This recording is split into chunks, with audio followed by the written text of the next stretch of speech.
he is a complete chaos factor because he doesn't really need to win a lot of votes. He just needs to win enough votes in the battleground states to ruin either Trump or Biden's shot at a re-election. And at this point, we don't really know who he's going to hurt the most. It could be either one.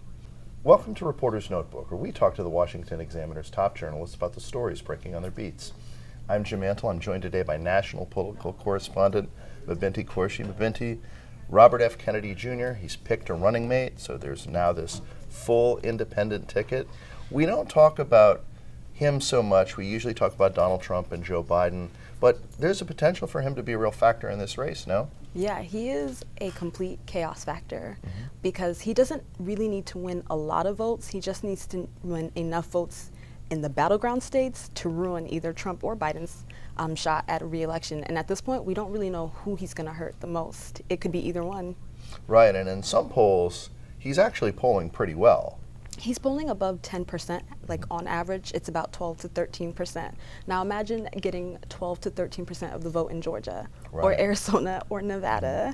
I mean, honestly, he could really ruin one of these candidates' days in November 5th. Right, I mean, the highest polling independent candidate in over 30 years.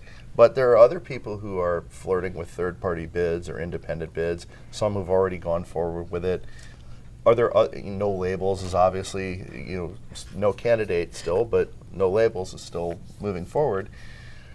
There are other potential spoilers out there too, no?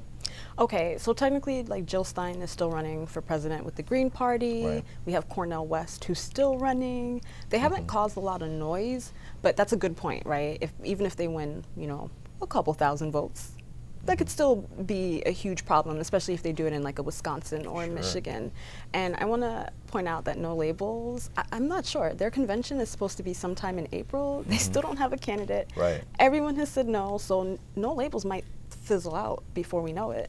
I mean, maybe some people would like a party that has no candidate, given the unpopularity of some of the candidates we do have.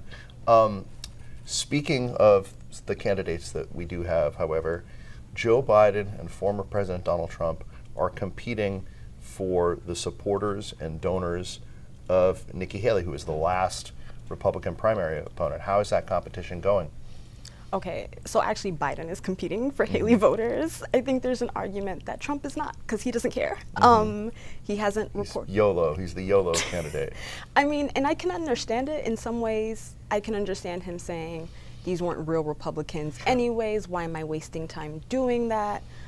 But, Nikki Haley is still a Republican, and her supporters, although some of them might have been Democrats, there are probably some moderate Republicans that he does need, and he probably shouldn't discount.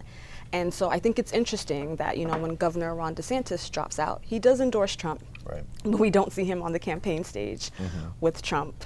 When Nikki Haley drops out, she doesn't endorse Trump. She warns him, you need to get my supporters, and he just ignores it. And even with her out of the race, she's still getting some votes in some of these primaries. Yeah, so after she dropped out of the race, a day after Super Tuesday, we've had at least two major primaries after that on March 12th and March 19th, and she's polling somewhere between like 14% to 17% of the share of the votes, especially in Georgia. She was like winning the suburban vote in Georgia, and again, that cost Trump.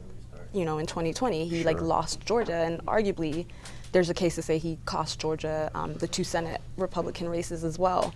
So she poses, or I should say her supporters pose a big risk for Trump, especially, him and Biden are both old, he has a bunch of cases, like every vote counts. I know we say that all the time, but in this election, every vote counts. Right, and just like with the third-party candidates, if the election is as close as it currently appears to be, it may not take very many votes to swing it one way or the other. No, I think in Wisconsin in 2020, Biden won it by like less than 1%. It was like maybe 20,000 votes. It was not that much. Thank you, Mabinty. You can read Mabinty and the rest of our political team's coverage at washingtonexaminer.com.